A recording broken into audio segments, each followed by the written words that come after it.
Buenas tardes, bienvenidos a la sesión número 40 de este método. Es la penúltima que tenemos y bueno, hemos ido paulatinamente avanzando por temas más técnicos al principio, más de base, más de estructura, de conocimiento. Después fuimos ampliando un poquito a cosas más difíciles dentro de la técnica. Dimos un apartado de composición, si recordáis, bastante extenso. Y ahora nos vamos adentrando en algunos vericuetos un poquito más complejos, más maduros en el devenir del fotógrafo, como es el tema que nos ocupa hoy, sobre ética y posicionamiento del fotógrafo. Para ilustrarla, como además ya os vais aburriendo de las fotos que voy pasándose siempre, pues os voy a poner unas series nuevas que he hecho desde hace 2 semanas. Esta está hecha, si no recuerdo mal, el domingo pasado, en el pantano de Portizuelo, donde están estos árboles fantasmas. Es un pantano que es de alcornoques, que se inundó, por lo tanto los árboles murieron, y cuando desciende el nivel de las aguas, pues se ven los árboles, los esqueletos de los árboles. Para hacerlas, pues había que meterse en el agua, porque si os fijáis, el punto de cámara es muy bajo. La cámara está a ras de agua con un angular, con el 1740, y hay que tener mucho cuidado al moverse, porque si os fijáis el árbol no está iluminado de frente, está iluminado en 45 grados. Entonces si os movéis muy rápido, hay una ondulación en el agua que rompe el reflejo de la luna y hace un reflejo muy irregular, muy roto, muy inclinado, que le quita bastante estética a la foto. Entonces había que moverse con cuidadito, esperar un tiempo y luego disparar cuando el agua se tranquiliza. Luego se han eliminado algunas fotos por las aberraciones de la luna, que hacía unas marcas violetas en el lado opuesto de la imagen, de donde está ella. Por eso veréis alguna imagen donde la luna se ha tratado de ocultar detrás de las ramas. No ella, sino el reflejo. Al ocultar el reflejo de la luna, eliminábamos las aberraciones. En total, de esas 24 fotos realizadas, 9 fotos son válidas.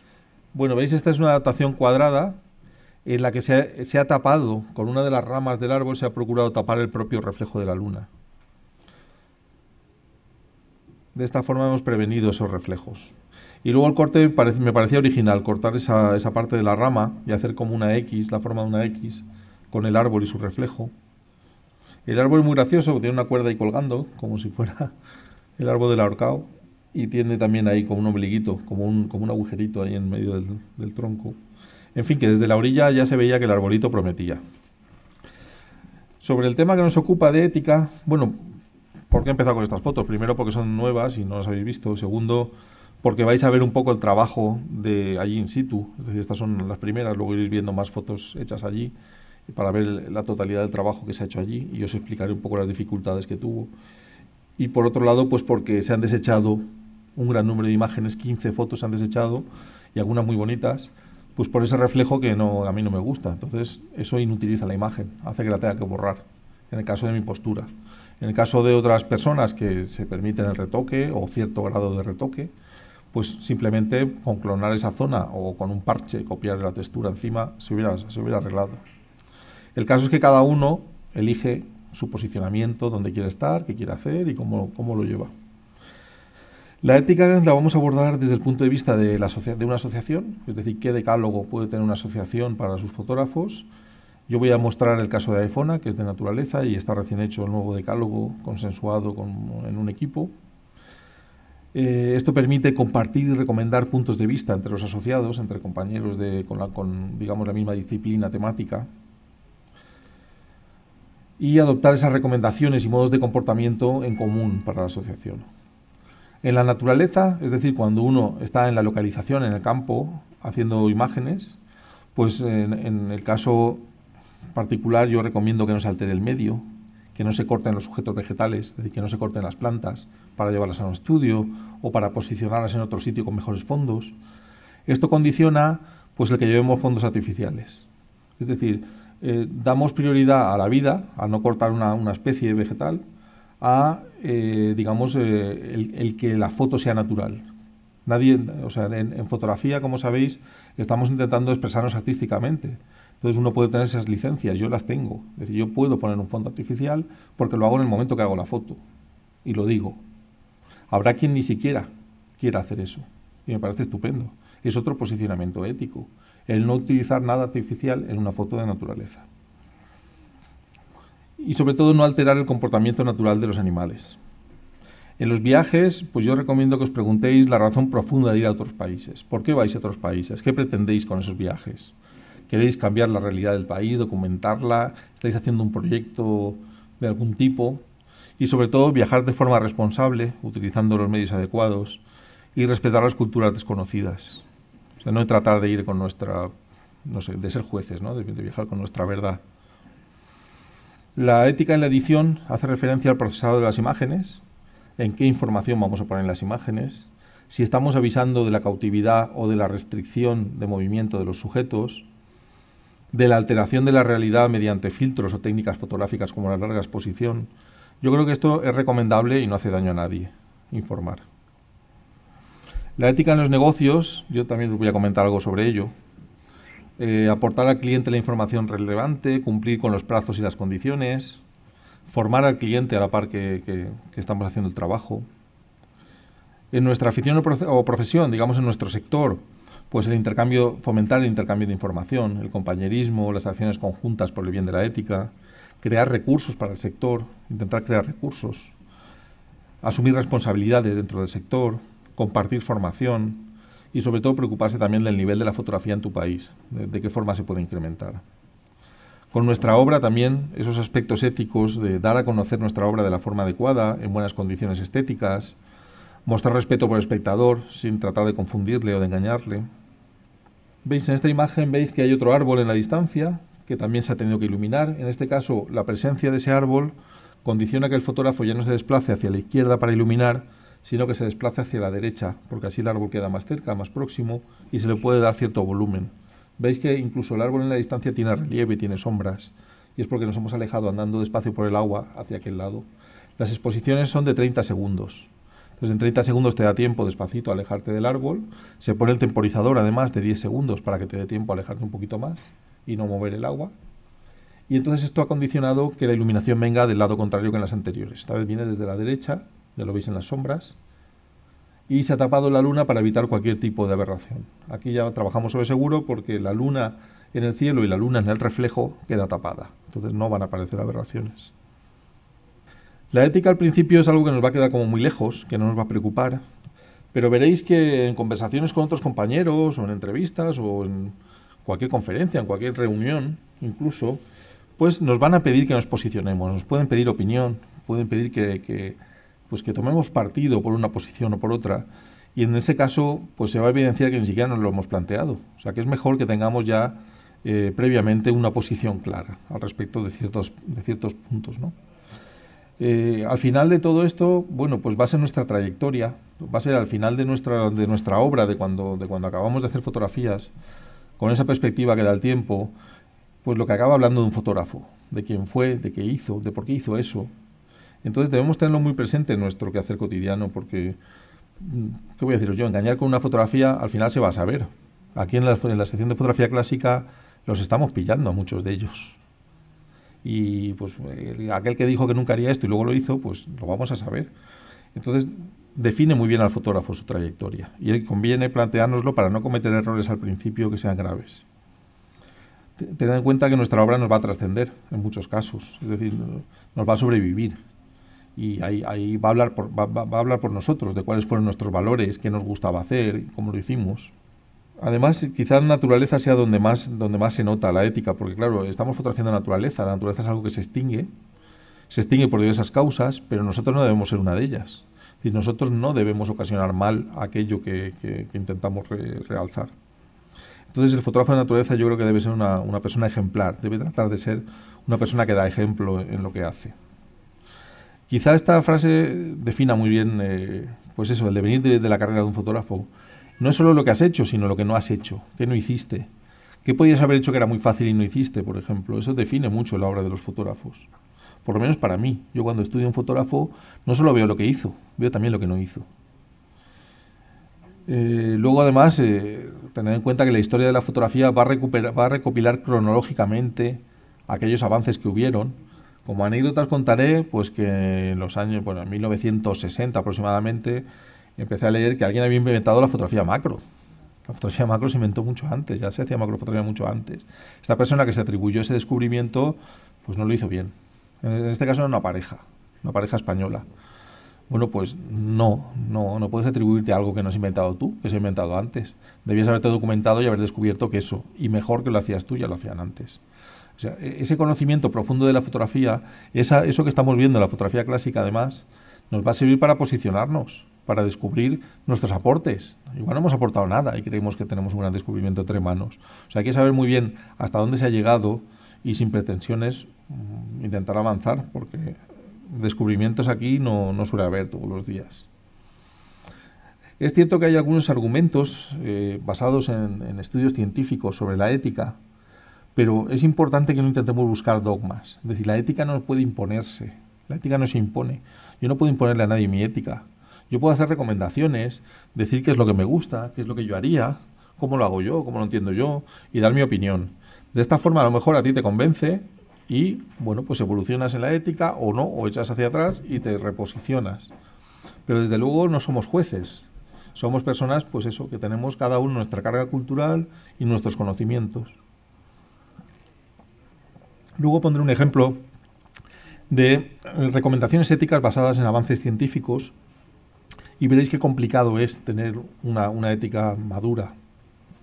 Bueno, esta quizás sea una de las mejores fotos de la serie, en la que la luna ha aparecido, pero el reflejo no. Y eso previene que aparezcan estos halitos violetas, estas aberraciones. Esta es una de las que mejor quedó. Y esta también quedó bastante bien. Aquí se desdibuja un poquito más el reflejo en el agua, pero queda hasta bonito, le da otra perspectiva más pictórica del mismo sujeto. Bueno, vamos a un código ético ya que acabamos de hacer. Esto sería como una pequeña introducción que habla del Tratado de Lisboa y que habla de que los animales, ahora mismo la legislación, a partir de diciembre de 2009, los animales, incluso los animales salvajes, pasan a ser considerados como seres sensibles y no meros objetos. Es decir, ahora mismo los animales están protegidos con la base de una ciencia que se llama ciencia aplicada del bienestar animal, que aquí es bastante desconocida, pero en otros países pues se lleva muy a rajatabla. Es decir, la sensibilidad hacia los animales en otros países está bastante más desarrollada que en nuestro país. El caso es que las personas que trabajan con animales, ya sean salvajes o domésticos, deberían conocer esta ley y cómo defiende a los sujetos que fotografiamos. En nuestra opinión, el respeto por la naturaleza, esto es un texto previo al decálogo, el respeto por la naturaleza debe prevalecer siempre sobre cualquier actividad que se desarrolle en la misma. Es decir, es más importante la conservación de la naturaleza que la fotografía que tú vas a hacer. En un mundo en el que el respeto por la naturaleza se ve continuamente vulnerado por intereses económicos, las posiciones personales y colectivas son fundamentales. Esto, a colación de esto, es la primera cita que hemos visto en el programa. La cita que hemos visto hace referencia a que cuando uno toma un posicionamiento firme es capaz de cambiar el eje de las cosas. Sin eso todo se mueve y nosotros nos movemos con todo lo demás. En cuanto uno se para y se pone firme, es posible que cambie el rumbo de las cosas. Bien, y sobre todo el ánimo de ser un ejemplo de integridad y comportamiento ante las nuevas generaciones de fotógrafos. Es decir, el decálogo se concibe también como orientación a fotógrafos que todavía no han madurado o que están en desarrollo. Otra propuesta, veis, tiene mucha menos fuerza el árbol, me permite componer mejor porque ya puedo ocupar todo el encuadre con la luna en un lado y el árbol en otro, pero la forma del árbol pues no es tan bonita como las anteriores. Tocaría hacer un esfuerzo de criba sobre todas ellas para elegir la que más nos gusta. Algunos ejemplos en vertical. Estas son las dos juntas. Hay una propuesta más arriesgada también cortando una rama y otra más clásica en la cual pues se respeta toda la forma del árbol con la luna y su reflejo. Este es el decálogo. El fotógrafo de naturaleza debe reflejar fielmente las situaciones naturales y evitar sufrimientos, perturbaciones o interferencias en el comportamiento de los seres vivos. Es decir, no debe tratar de plasmar comportamientos antinaturales, al menos sin prevenir al espectador. Porque parte de nuestras fotografías, y más aún en el caso de las fotografías que vamos a ver en la sección de fotografía clásica, son fotografías de expedicionarios expediciones, tanto científicas como de descubrimiento, claro, lo que no puedes hacer es dudar de que esas fotos sean realidad o no. La comunidad científica pues se podría ver defraudada. Así que nuestro lema, como os decía al principio, la seguridad del sujeto prima sobre la obtención de la imagen. Si la especie animal se fotografía en cautividad, se debe especificar. Por ejemplo, si hemos cogido un anfibio en una charca y le hemos restringido sus movimientos para poder hacer la foto, entonces hay que decirlo. ¿Por qué? Primero, porque no tiene el mismo mérito, y segundo, porque puede haber ocasionado pues estrés al individuo, comportamientos poco naturales, todo lo que estamos diciendo. Entonces no serviría de modelo para un estudio científico. El conocimiento amortigua los impactos. El fotógrafo de naturaleza no solo debe aprender las técnicas necesarias, sino que debiera esforzarse por documentarse y conocer el comportamiento, biología y requerimientos de la especie. Cuanto más sabemos de nuestro sujeto, más fácil es hacerle fotografías y más podemos prevenir errores. Buscar el apoyo de personas experimentadas y perfeccionarse en este conocimiento debiera ser vocación de todo fotógrafo de naturaleza. Muchas veces pensamos que hay animales que son muy esquivos a la cámara, pero no son los animales, no son las especies, son los individuos. Un ciervo, por ejemplo, en un lugar donde se caza, tiene una experiencia muy distinta que un ciervo que está en un parque nacional donde no se caza. Entonces permite mucho más la aproximación del ser humano porque no lo toma como una amenaza. Pues esto es importante saberlo porque un día estaremos haciendo fotos, por ejemplo, en el territorio de cría de un ave, de un alcaudón, y entonces si observamos un comportamiento poco natural, pues que chilla hacia el hide, no va directamente al nido, sino que utiliza varios posaderos de vigilancia, pues podemos detectar que nuestra presencia ha sido advertida y que estamos ocasionando una molestia a esa especie, a ese animal. Debemos dar ejemplo con nuestras actitudes, esto es fundamental. No hacer lo que yo digo, sino hacer lo que yo hago. El dar ejemplo con las actitudes. El fotógrafo debe obtener los permisos pertinentes, estar muy al día de la legislación. Si va a un espacio natural, pues ver si hay que pedir un permiso para entrar o para fotografiar de determinadas especies de fauna o flora.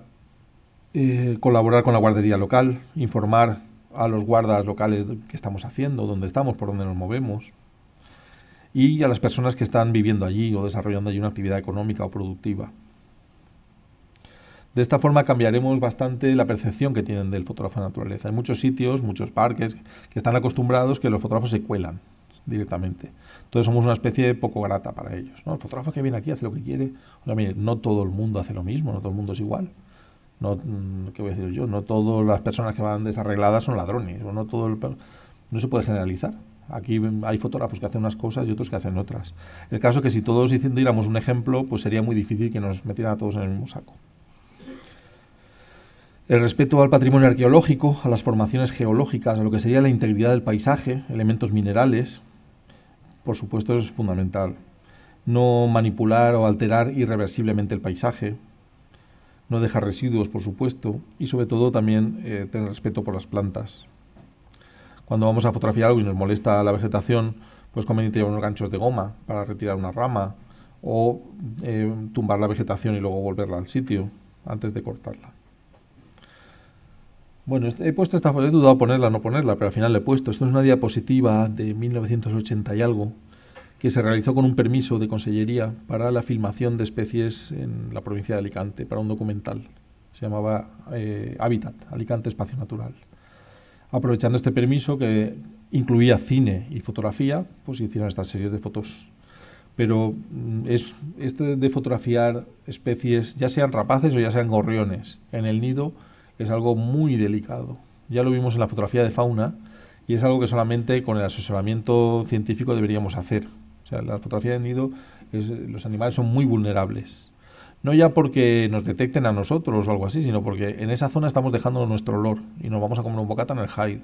Y cuando nos vayamos, vendrá un zorro y olerá que ahí se ha comido un bocata un señor. Y al ladito encontrará un nido y se lo comerá. Entonces a veces estamos delatando el nido con nuestra presencia. Sobre todo ante los mamíferos, para que encuentren los nidos de aves. Tened en cuenta que la vida es tan valiosa en especies escasas como en especies comunes. Esto era algo confuso en el código anterior. Venía a decir que hay que tener especial cuidado con las especies protegidas. Da igual que esté protegida o no. O sea, si vamos ¿qué voy a deciros yo? A echar a perder una puesta de 6 gorriones, de un nido, pues estamos tropeando 6 vidas, que no tiene sentido en nuestro caso. O sea, la admiración debe ser hacia la vida en general, no hacia las especies escasas. porque sean escasas.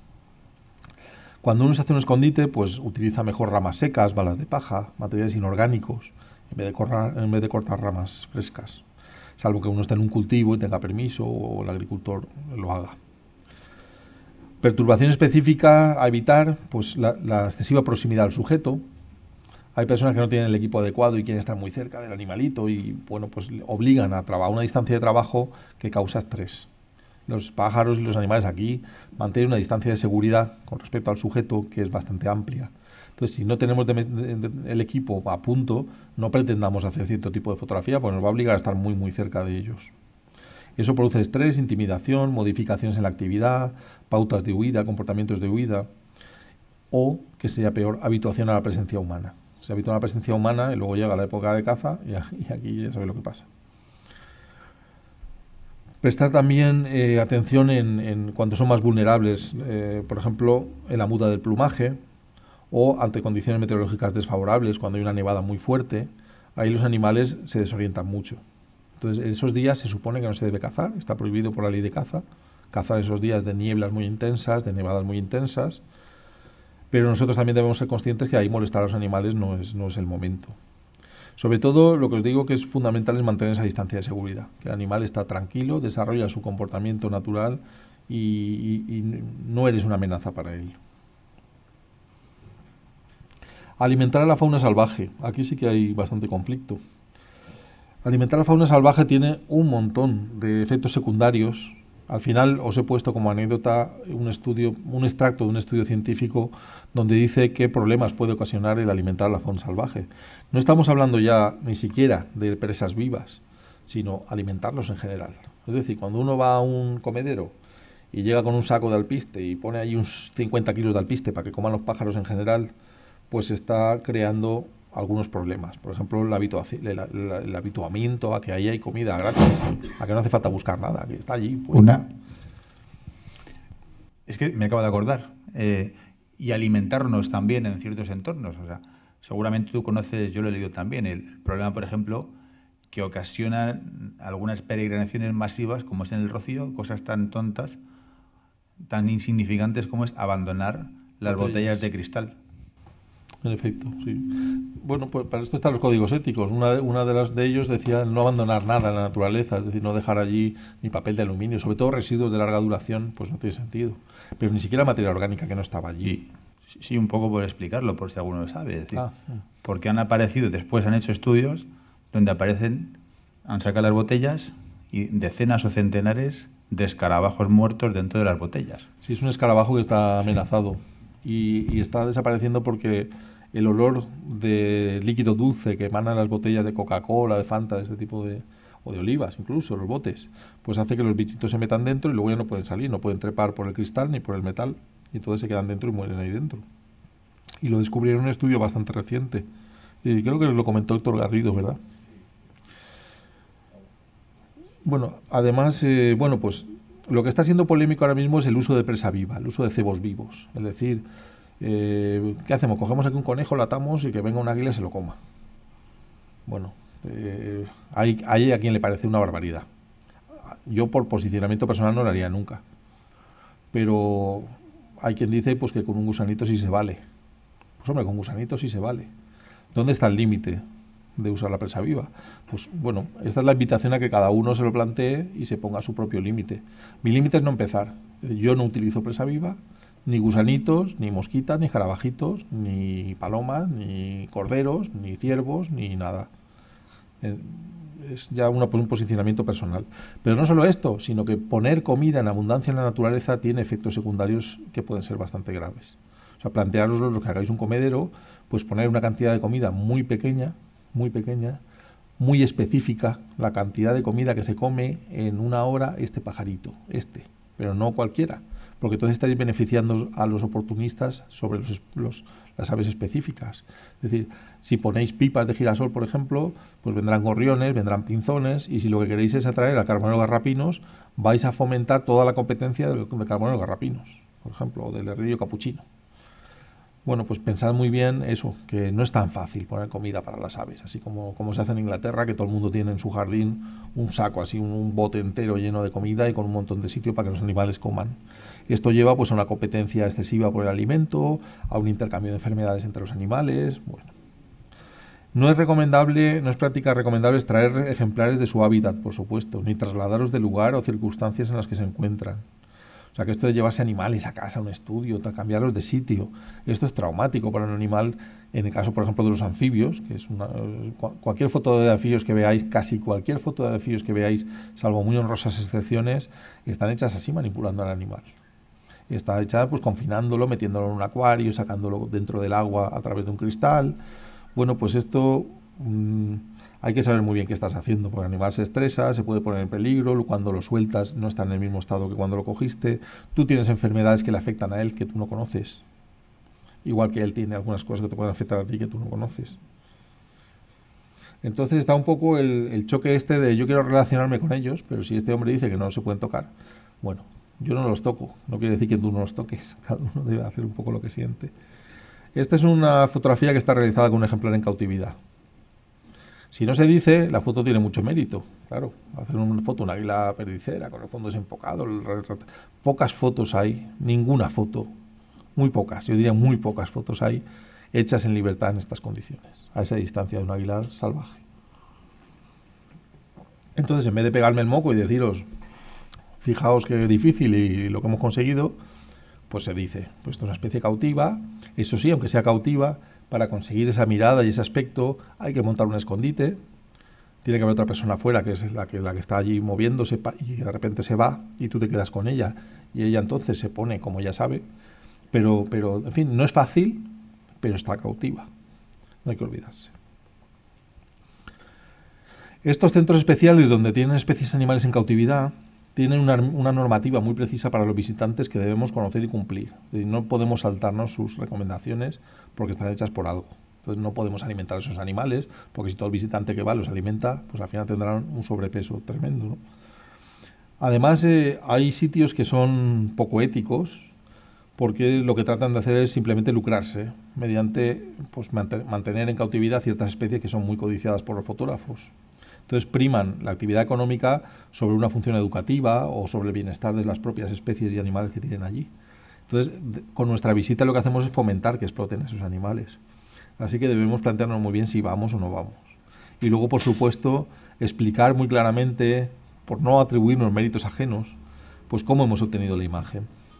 Si procede de animales en cautividad, si han estado restringidos en movimiento, ese tipo de cosas. Y por último, divulgar ese respeto, esa no intromisión en la naturaleza que debemos tener, argumentarlo, divulgarlo en nuestros reportajes, fotos, concursos, donde sea. Y en este decálogo pues han participado este comité de conservación dentro de AEFONA, compuesto pues por estas personas. El comité en sí es más grande, hay más personas vinculadas, pero en el decálogo han participado estos autores. Bueno, aquí veis algunos ejemplos en el bebedero de ponérselo difícil a los pajaritos para que beban. Hombre, esto no nos estresa, pero veis, ya estamos ahí jugando a hacer fotos un poquito más inverosímiles a base de ponérselo difícil. Podemos ir subiendo el palito, a ver hasta dónde alcanza. Cierto es que es un palito inclinado y pueden beber en la punta fácilmente, pero bueno, estos han elegido la parte difícil. Vamos a otro apartado que sería la ética en la edición. Ahora mismo sabéis que en la fotografía de autor, en cualquier tipo de disciplina, hay mucha libertad a la hora de alterar o manipular una imagen. Y esto lo que nos ha traído es pues un escepticismo por parte del espectador ante cualquier imagen que ve. Es decir, lo último que se plantea es que el fotógrafo tiene mérito. Y lo primero que se plantea es que aquello lo ha retocado o lo ha falsificado, por decirlo de alguna manera. Quizá en nuestro campo, en fotografía de naturaleza, se da por supuesto que la imagen debe ser un reflejo más o menos fiel de la realidad, y con este estereotipo es con el que tenemos que vivir. Es decir, tenemos que asumir que o nos colgamos nosotros la propia etiqueta de decir no se cree usted nada de lo que hago, que yo estoy utilizando este tipo de fotografía para expresarme a mi aire, para hacer mi arte como a mí me da la gana, o si no lo avisamos, pues todo el mundo va a pensar que la fotografía de naturaleza es más o menos verídica. Si nuestro caso es el primero, debemos declarar junto a la imagen cualquier tipo de alteración de la realidad que cometamos. Ya lo hemos dicho que no nos debe obsesionar, pero existen unos campos IPTC en la imagen, incrustados en la imagen, donde el autor puede poner cualquier cosa. Yo las cosas que pongo ahí son o de tipo técnico, es decir, pues he utilizado un filtro de densidad neutra de diafragmas y por eso el mar aparece tan movido, o el uso de un filtro determinado. Si utilizáis, hay filtros que alteran mucho los colores de la escena, como es el Golden Blue, el filtro Golden Blue de Shinrai, vuelve toda la escena dorado y azul. Aunque esté nublado y no veas colores y esté todo gris, pues saca dorados y saca azules. Bueno, pues todo esto hay que avisarlo porque te van a atribuir a ti pues el haber estado en un momento de luz especial que no existió, que realmente lo ha creado un cristal que has comprado. O el otro tipo de datos que suelo poner hace referencia a eso, a la cautividad o restricción de movimientos de algún animal. Si he hecho un retrato muy bonito de un león en un zoo, pues pongo que está hecho en un zoo. Y además digo en qué zoo lo he hecho. En cualquier medio gráfico y en cualquier concurso, por exigentes que sean, siempre van a admitir imágenes obtenidas con procesos fotográficos aplicados en el momento de la toma. Es decir, aunque hayamos utilizado un fondo artificial, trepidación, flu por vaselina, flashes estroboscópicos, lo que sea, si está hecho en el momento de la toma y nuestro fichero RAW refleja exactamente lo que tiene el fichero TIFF, no tendremos ningún problema en ningún medio. En el caso de no ser así, pues nos veremos descartados de una serie de concursos, de una serie de exposiciones y de una serie de publicaciones gráficas. ¿Por qué te piden ese fichero para comprobar? Entonces, bueno, pues podemos utilizar un montón de cosas, pero eso sí, deberíamos avisar de cómo lo hemos hecho. Esta es una forma también de reivindicar esa separación que se debía haber hecho desde el principio de la era digital, de lo que son fotografías, de lo que no son fotografías. Fotografías retocadas o fotografías alteradas. Porque entonces el espectador sabría claramente qué está viendo y no pondría en duda al autor. Ahora es tiempo de heladas. En cuanto salimos un poquito, nos alejamos de la costa hacia el interior, pues Albacete, Cuenca, y nos adentramos en la península y subimos hacia el norte. Ahora es tiempo de heladas. Ahora están habiendo temperaturas de -6, -4, -8. Lo que hace que tengamos 2 o 3 horitas de trabajo si el día está despejado y esa noche ha helado. Si está cubierto no suele helar. Si está despejado sí que hiela, pues para hacer este tipo de detallitos con el macro. Aquí fundamentalmente lo que hemos buscado es el fondo muy desenfocado en el fondo, un sujeto que nos resulte curioso por la forma o porque es muy gráfico, muy básico, y luego el balance de blancos, pues que lo ha puesto el autor buscando pues transmitir ese frío que tenemos asociado al hielo. Con respecto al tratamiento digital de una imagen, pues el procesado, lo que es el procesado es el ajuste de temperatura de color, valores de nitidez, saturación, curvas, procesado del ruido, limpieza de motas, rayas, suciedad. Todo esto es procesado de la imagen, no es retoque, es procesado. Cualquier alteración parcial de la imagen pues ya debe declararse porque sí que entramos en el campo del retoque. Y esto es una anécdota. Mi amigo Neil Benby, que vino aquí y lo conocéis, estaba bromeando conmigo, pues me dice, yo soy muy purista, que él se hace una foto con un fondo blanco y le sale una ramita en un ladito, oye, pues la recorta, la quita, le puede hacer cualquier cosa, ¿no? Y dice que él ve menos grave quitar que poner. Dice, esto deberías ponerlo en algún sitio, ¿no? Y digo, no, a mí me parece igual de grave. O sea, porque va a ser menos grave quitar que poner. No, porque puede haber algo que estorbe, pero si añades algo, pues puede ser algo que no haya estado allí. Digo, chico, a mí me parece que es igual de grave quitar que poner. De hecho, muchos de los retoques que hay en concursos internacionales de fotografía que son causa de descalificación son en las fotos estas de nieve pura y limpia, que hay 3 palitos ahí tan bonitos, pues resulta que han quitado 4 más que habían allí. Entonces, claro, cuando quitas, puedes decidir qué figura dejas. O sea, puede haber 4 esquinitas de palitos con 5 en medio, tú quitas los 5 de en medio y qué bonito ha quedado. Pero es que no era así, es que había 5 palitos más y ya no se veía eso. Pues suele ser lo que más se hace en los concursos, clonar cosas que molestan. En un caso en Photocam tuvimos una ballena emergiendo y un buceador y habían quitado el buceador. Pues oiga, el jurado coincidió que si hubiera estado el buceador también lo hubieran premiado igualmente. Pero el fotógrafo lo quitó, incumplió bases y se descalificó. O sea que no sé, que si hacemos estas cosas deberíamos avisarlas. Y por supuesto leer muy bien las bases de publicación de las revistas o de los concursos. Es una opción desde luego muy personal. Pero ya os digo que, pues eso, que es algo que os debéis plantear muy al principio de vuestra carrera y madurarla, porque cuando lleváis un tiempo, pues podéis descubrir que ahora no sois ni lo uno ni lo otro porque habéis hecho las dos cosas. Y entonces, pues puede confundir al espectador bastante. Más fotitos de helada, aprovechando. Están hechas de casi de noche. Entonces se ha iluminado con flash, buscando sacar un poco la nerviación, con el flash un poquito inclinado, básicamente no frontal, para no matar todas las texturitas y todos los relieves. Y el fondo negro pues para buscar contraste y buscar... También hubiera quedado bonito bajar la velocidad de obturación de la cámara y sacar ese fondo azul también como variación. Pero aquí hemos apostado pues por dejar el fondo negro. Luego veréis un ejemplo de cómo se hace esto que acabo de esbozar. También quisiera hablar de la ética en los negocios, porque es algo que se olvida bastante. Primero porque pocos fotógrafos de naturaleza tienen negocios. Me refiero a que está tan mal la profesión ahora mismo que son pocos los fotógrafos de naturaleza que viven de esto. En otros sectores sí, en la prensa, en el social, pues bueno, pues hay un medio de vida, ¿no? Nosotros lo tenemos más complicado, somos muy poquitos, yo creo que se cuentan con los dedos de una mano. El que vive solamente de la fotografía de naturaleza. Pero yo creo que tenemos el deber moral de educar a nuestros clientes, es decir, que el cliente sepa pues qué fotos se han hecho con ética, qué fotos se han hecho buscando una estética especial o un valor especial de comunicación. Relacionarnos en esa simbiosis de aprendizaje en la cual tú aprendes qué buscan ellos, qué están buscando, qué necesitan de ti, y ellos aprenden de ti el cómo hacer lo que ellos necesitan con las mejores opciones. Sobre todo, pues eso, escuchar qué necesitan, qué imágenes son las que necesitan para portada, para dobles páginas, qué quieren transmitir. Esto nos permite, sobre todo, prestigiarnos como autores, diferenciarnos de los demás que simplemente van a enviar unas fotos y ya está, sino que te estás preocupando tú de que te entiendan y que entiendan lo que están haciendo.